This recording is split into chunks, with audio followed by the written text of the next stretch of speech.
Ya Allah, give us the unexpected, undeserved gift. What gift? Min azwajina wa dhurriyatina qurrata a'yun. From our wives and our husbands and our children, give us what makes our eyes so happy that it makes us cry. Qurrata a'yun.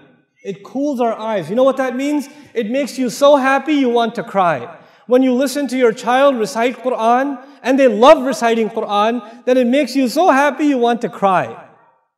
When you look at your wife and how she's raising your children, it makes you so happy you want to cry. When she looks at the husband who wakes up his children for Fajr and takes them to the masjid, she wants to cry. She's so happy.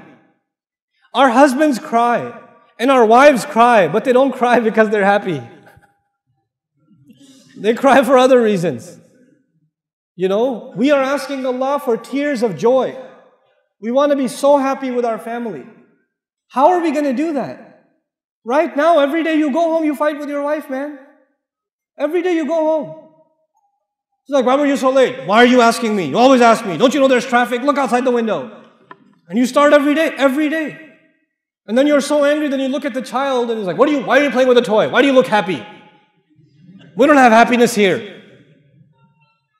Where's your homework? And the kid's like, I didn't get any homework. You know, why not? I'm going to complain to your school. You know, God, this is not qurrata a'yun. There are people who come to the masjid for salat, and salat is supposed to give you peace. It's supposed to make you calm.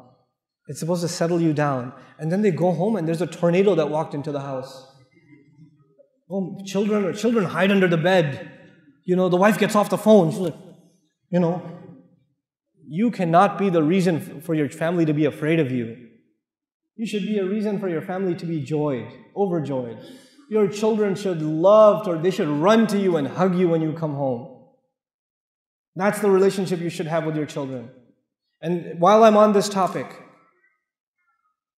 20 years ago, 30 years ago, 40 years ago, parenting was different. Now it's not the same. You cannot afford to be, I'm talking to the fathers here, you cannot afford to be authorities over your children. You cannot afford that. You have to be friends and authorities with your children. Our fathers were not friends with us. They were authorities. We didn't slap our dad on the back and say, hey dad, let's go play some basketball, let's play some football. We didn't do that. Abba Kimon Baba, Abba Jan, you sit straight. Assalamu alaikum. You get their shoes. That was 20 years ago, 30 years ago. Your kids don't do that. And they won't. We're living in 2013, brothers and sisters. We have to accept reality. Our children are exposed to a lot of things. It doesn't matter if you're in the Muslim world or anywhere else.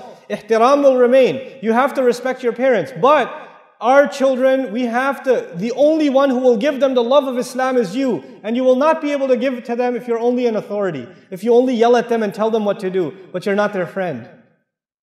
Every father here should know and master the video games your children play. You should be better if you're letting your kids play video games, first of all, that's a problem. But if you are letting them play and you're not going to let them stop, then you better play with them. Then you better be sitting there playing with them. You don't go watch the news. You're not going to change the world. Okay? You've watched enough news, believe me, and nothing has changed. You need to know whether the stock market went up or down. You don't even care about stocks, man. Why are you watching the news?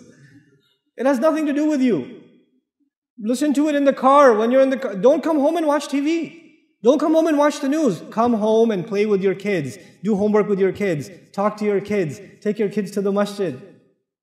Do that with them. Make your kids love you. I tell you, I'm telling you, if the fathers don't do this, we will lose this ummah. We will lose our next generation. I am telling you. I'm guaranteeing you. This is the real problem. I cannot come from America. Sheikh Mufti Min cannot come from, all of different places in the world. And they come and they sit here and they give you a dars.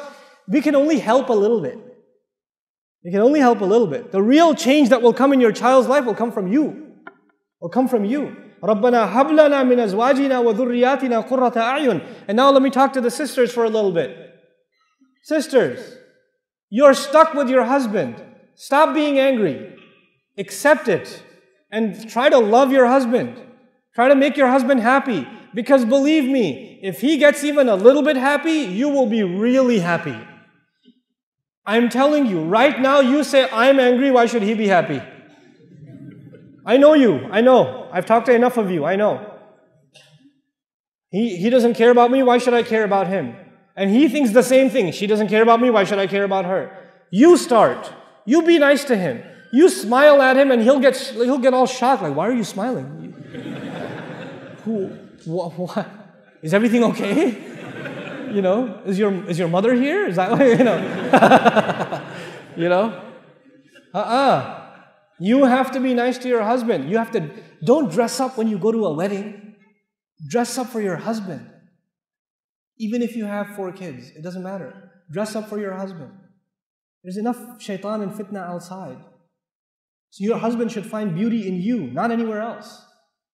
You should compliment your wife. You should say nice things to your wife. You shouldn't just always complain. Where are the keys? Where's the mail? Did you get the groceries? Did you do this? Oh, you didn't do anything. Oh, you don't listen to me. Stop, man. There's not enough salt. There's too much salt. There's not enough sugar. There's too much sugar. There's not hot enough. It's too hot. Stop. Stop. Say nice things to your wife. And I know if you're like Indian, Pakistani, then it's very difficult for you. I know. It's very hard to say nice things to your wife. In our culture, if you say nice things to your wife, your ribs hurt. Like, you know, so you have to immediately follow it up with something mean. You have to say something bad right after to balance the equation. You can't just say nice things. So if the food is really good, you're like, oh, aaj to bada acha khana banaya, but I still hate your mother. Like something. You have to, you have to add something, you know. But don't try to be, this is the dua. We are asking Allah to give us so much happiness from our wife and our husband and our children that it makes us want to cry out of joy. How will that happen? You cannot ask Allah for something and not make any effort yourself. It doesn't work that way. You cannot say, Rabbi ja'alni muqim as-salati. Ya Allah, make me establisher of the prayer. And you're sitting, lying down in bed, adhan's going on, you're like, Rabbi ja'alni muqim as-salati. Allah is not going to send you angels that carry you and lift you to the salat and then they make you make ruku and get you back up. You got to get up yourself, man. You make dua and you make some effort yourself. You're not going to make dua and all of a sudden your wife will start loving you. No, you have to show her love too. You have to do that. You have to make some effort in the house. I am telling you, this is the work of the ummah today, fixing the family.